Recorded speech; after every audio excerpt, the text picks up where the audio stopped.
Halo, Assalamualaikum warahmatullahi wabarakatuh. Jumpa kembali dengan channel Edukasi Official, channel pendidikan. Semoga Bapak Ibu dalam keadaan sehat walafiat. Amin ya robbal alamin. Seperti biasa, edukasi akan membahas kembali yaitu soal tryout UKPPG tahun 2024, PCK dan SJT untuk piloting 1. Ini merupakan pembahasan paket kelima bagi Bapak Ibu. Yang baru menemukan channel Edukasi Official, kami mohon dukungan dengan cara like, subscribe, dan share karena dukungan Bapak Ibu sangat berarti untuk perkembangan channel Edukasi Official.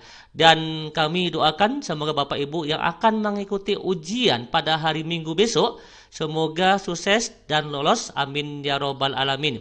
Dan bagi Bapak Ibu, sekali lagi yang baru menemukan channel Edukasi Official, bisa mengikuti perkembangan pembahasan soal-soal dari paket 1 sampai paket 5, dan juga pembahasan soal yaitu bagian 1 dan bagian 5. Dan jika ingin mengikuti tryout, silakan lihat link di kolom deskripsi video.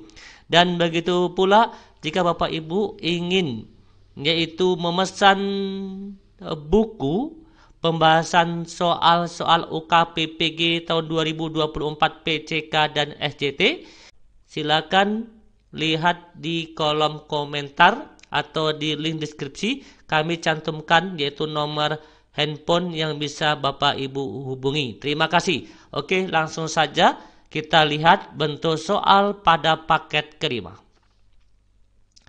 Pada paket kelima ini soalnya yaitu cukup panjang Bapak Ibu, jadi kita akan membahas cukup sekali Bapak Ibu ya. Oke, perhatikan. Nomor 1, pada suatu materi belajar tentang poster sebagai media informasi, Anda berencana meminta setiap peserta didik untuk berlatih membuatnya dengan tema budaya.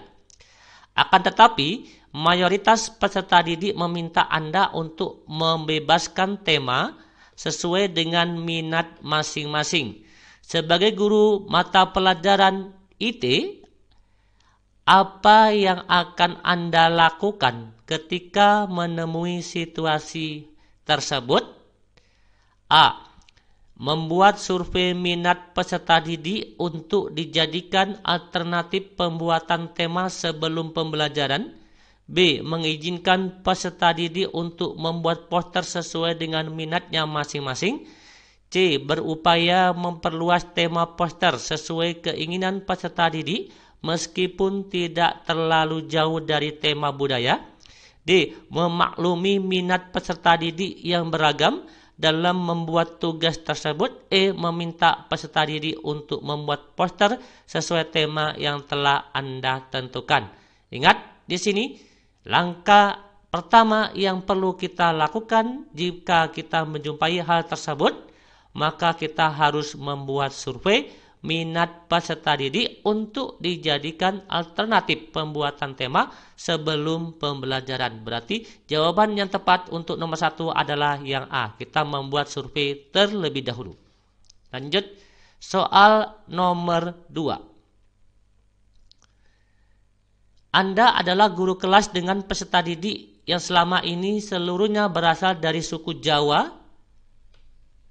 Kebetulan semester ini ada peserta didik baru yang pindah dari luar Jawa dan tentu saja ia tidak menguasai bahasa Jawa. Padahal selama ini Anda terbiasa ketika di kelas menyelipkan bahasa Jawa ketika menjelaskan sesuatu. Meskipun bahasa pengantar pembelajaran secara resmi adalah bahasa Indonesia, apa kemudian tindakan Anda saat menghadapi situasi di atas? A. Menggunakan bahasa Indonesia pada semua materi yang diajarkan di kelas. B. Berniat membiasakan diri agar selanjutnya dapat konsisten menggunakan bahasa Indonesia ketika mengajar. C. Menyadari tantangan yang dihadapi peserta didik pindahan dalam memahami materi. D. Meminta peserta didik yang baru pindah untuk segera belajar bahasa Jawa. E. Melibatkan peserta didik lain di kelas untuk mendiskusikan materi dalam bahasa Indonesia. Oke, Maka jawaban yang tepat untuk nomor 2 ini adalah kita melibatkan peserta didik lain di kelas untuk mendiskusikan materi dalam bahasa Indonesia, Bapak Ibu. Maka jawabannya lebih tepatnya adalah yang E. Kita lanjut nomor 3.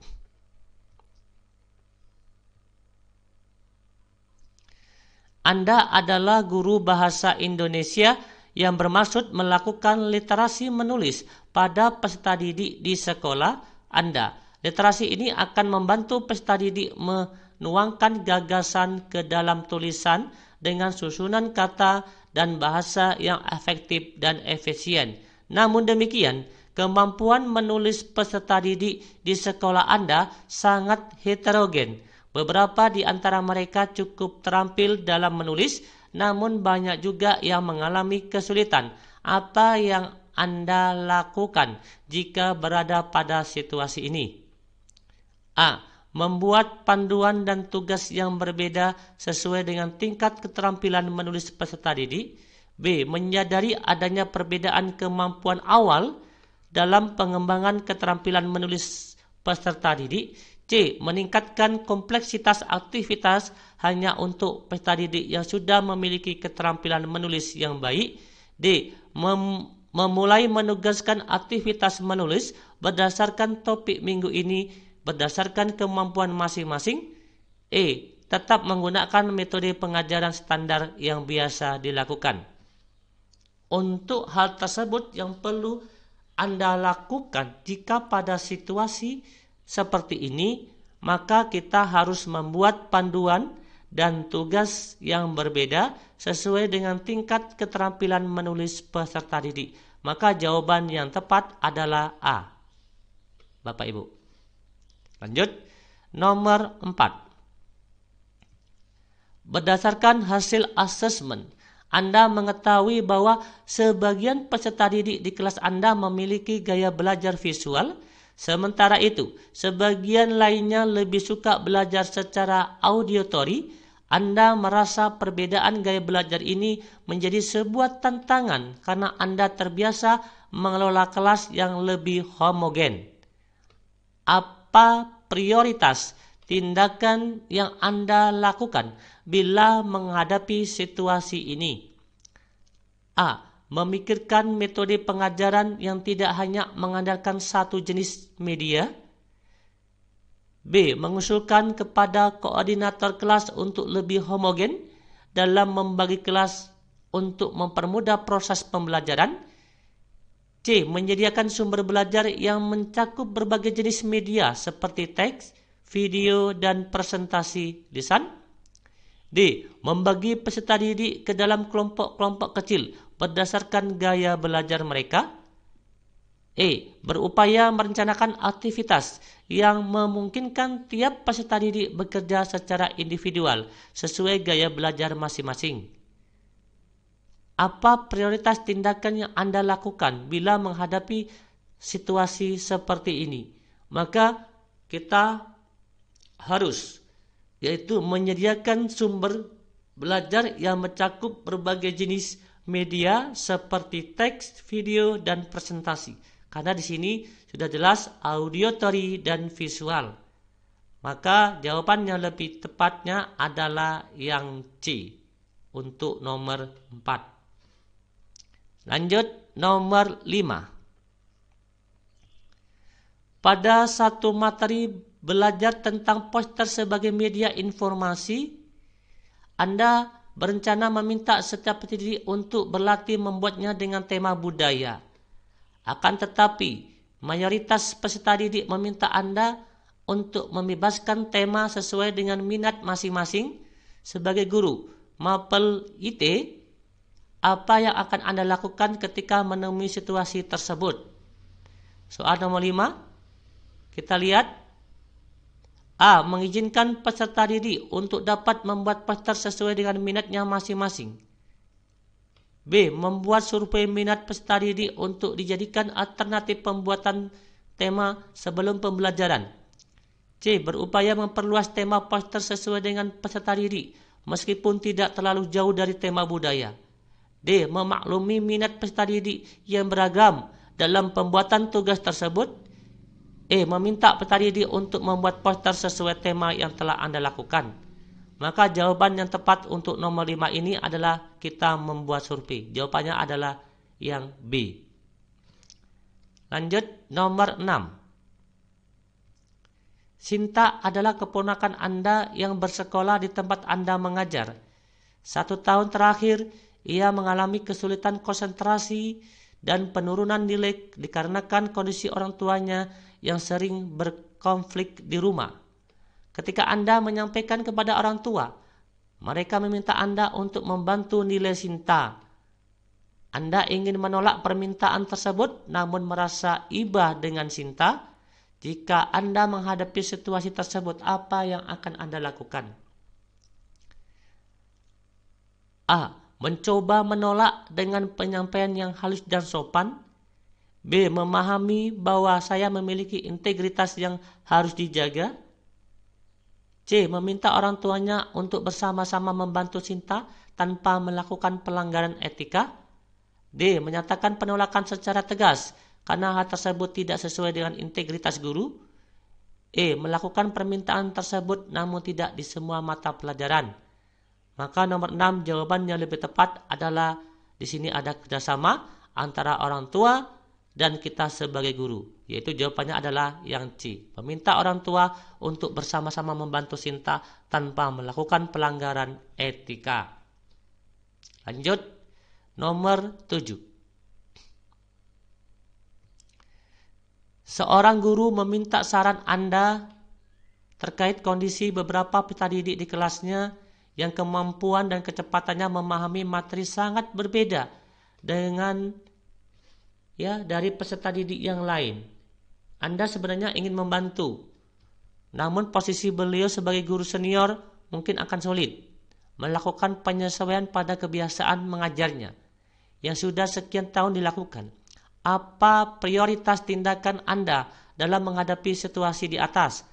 A. Menyarankan kepada senior tersebut untuk mencoba mencari informasi tentang proses pembelajaran kelas inklusif. B. Memberikan petunjuk singkat tentang berbagai penyesuaian yang dapat dilakukan agar kelas lebih inklusif. C. Mengajak beliau mendiskusikan lebih lanjut tentang bagaimana pengelolaan kelas yang lebih inklusif. D. Menyarankan kepada senior tersebut untuk mendiskusikannya dengan sejawat lain yang lebih berpengalaman menangani kelas yang geragaman peserta didik. E. Memahami kondisi senior dan menyampaikan bahwa tidak masalah jika beliau mengajar sebagaimana waktu sebelumnya. Apa tindakan yang perlu Anda lakukan jika Anda mengalami hal situasi seperti ini? Maka kita harus mengajak beliau untuk mendiskusikan lebih lanjut tentang bagaimana mengelola kelas yang lebih inklusif. Artinya di sini yaitu ada kerjasama. Ya, maka jawabannya adalah yang C. Nomor 8. Sekolah Anda melaksanakan program untuk mengasah empati peserta didik. Dikarenakan tinggi kasus perundungan yang ada di sekolah, setelah dilaksanakan program selama 1 semester, Anda merasa tidak ada perubahan yang signifikan. Hal yang sama juga dirasakan oleh guru. Di sisi lain, Anda tidak menjadi panitia dari program tersebut. Sebagai salah satu guru di sekolah itu, apa tindakan yang Anda lakukan? A. Memfasilitasi diskusi antara guru yang menjadi panitia dan non-panitia. B. Berdiskusi dengan pihak panitia terkait target program yang diinginkan. C. Berupaya untuk menggali informasi dari peserta didik. D. Meminta panitia untuk melakukan evaluasi program. E. Merasa bukan menjadi tanggung jawab saya. Jawaban untuk nomor 8 ini, tindakan yang perlu kita lakukan adalah kita memfasilitasi diskusi antara guru yang menjadi panitia dan non-panitia. Jawaban yang tepat adalah A. Lanjut nomor 9. Anda adalah guru fisika kelas 12 yang sedang memberikan materi tentang gelombang elektromagnetik di kelas. banyak peserta didik yang tampak bingung dan mengajukan banyak pertanyaan. Anda sebenarnya ingin meneruskan jawaban pertanyaan mereka, namun waktu untuk belajar Anda tersisa 15 menit. Apa prioritas tindakan yang Anda lakukan? A. Memberikan apresiasi pada peserta didik yang berani bertanya. B. Berupaya mempersuasi agar semua berani menyampaikan pendapatnya. C. Menyadari bahwa beberapa orang membutuhkan waktu untuk tampil di depan umum. D. Meminta teman-teman memberi semangat kepada teman yang sudah lebih berani. E. Langsung menunjuk peserta didik yang tampak malu dan pasif untuk bertanya. Maka jawaban yang lebih tepat untuk nomor 9 ini adalah kita meminta teman-teman memberi semangat kepada teman yang sudah lebih berani. Artinya jawaban adalah D. Nomor 10. Anda ditugaskan membimbing peserta didik dalam menghadapi lomba olimpiade antar sekolah. Ketika mengetahui peserta didik dari sekolah lain, Anda menyadari bahwa kompetensi akan sangat tinggi. Namun Anda tetap berupaya membimbingnya peserta didik yang menjadi tanggung jawab Anda secara intensif. Ternyata tim yang Anda bimbing belum berhasil menjadi juara, sehingga membuat para peserta didik Anda merasa kecewa. Sebagai guru, bagaimana Anda menyikapi? A. Mengidentifikasi penyebab kekalahan. B. Menekankan pada pengalaman yang diperoleh. C. Tetap menyemangati mereka. D. Memahami kekecewaan mereka. E. Merasa bahwa upaya yang dilakukan sia-sia. Untuk nomor 10, maka kita sebagai guru harus mengidentifikasi apa penyebab kekalahan olimpiade tersebut. Jawaban yang benar adalah A. Nomor 11. Anda adalah guru matematika yang akan mengajarkan materi perkalian bilangan ratusan. Ketika Anda memberikan soal di kelas, hanya sebagian kecil peserta didik yang dapat menyelesaikan soal dengan benar. Setelah dilakukan asesmen lebih lanjut, ternyata ada beberapa peserta didik yang baru dapat melakukan perkalian bilangan puluhan. Bahkan ada pula peserta didik yang belum memiliki hafalan perkalian bilangan satuan. Apa tindakan yang Anda prioritaskan untuk lakukan ketika menemani situasi tersebut atau menemui situasi tersebut? A. Memberikan soal-soal latihan yang sesuai dengan kemampuan matematika setiap peserta didik. B. Hanya memberikan soal latihan bilangan ratusan kepada peserta didik yang mampu. C. Tetap mengajarkan perkalian bilangan ratusan namun secara perlahan agar semua peserta didik paham. D. Memastikan kemampuan perkalian peserta didik sebelum memberikan soal. E. Memaklumi bila soal latihan yang diberikan memang hanya dapat diselesaikan oleh peserta didik yang mampu. Maka jawaban untuk nomor 11 adalah D. Memastikan kemampuan perkalian peserta didik sebelum memberikan soal. Artinya kita di sini harus memastikan terlebih dahulu kemampuan peserta didik. Nomor 11 D. Lanjut nomor 12. Oke, nomor 12. Minggu depan adalah jadwal Anda menemani peserta didik melakukan studi lapangan, memperdalam pemahaman terkait materi tertentu yang Anda ajar. Anda sudah merencanakan kegiatan apa saja yang akan dilakukan. Namun kemudian Anda baru ingat bahwa terdapat 4 peserta didik berkebutuhan khusus yang lebih suka membaca buku atau melihat gambar daripada harus beraktivitas di lapangan. Sebagai guru, apa yang menjadi prioritas Anda bila menghadapi situasi tersebut?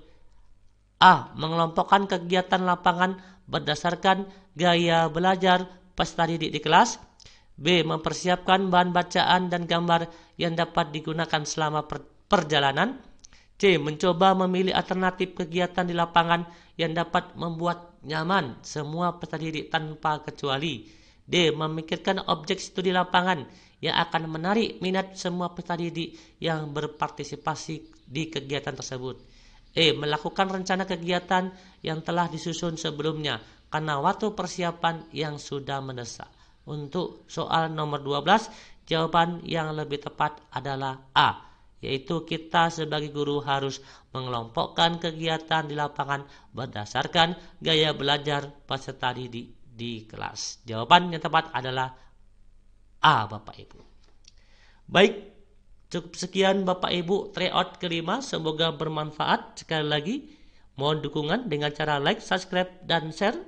Kami ucapkan terima kasih atas kunjungan Bapak Ibu, semoga sukses pada hari Minggu besok dan tetap mengikuti pembahasan-pembahasan soal tryout. Dan insya Allah edukasi official ya, sebelum hari Minggu akan membahas tryout, soal-soal tryout ya, untuk membantu Bapak Ibu yaitu memahami bentuk soal SJT dan PCK-nya. Sekian, terima kasih. Wassalamualaikum warahmatullahi wabarakatuh. Salam edukasi.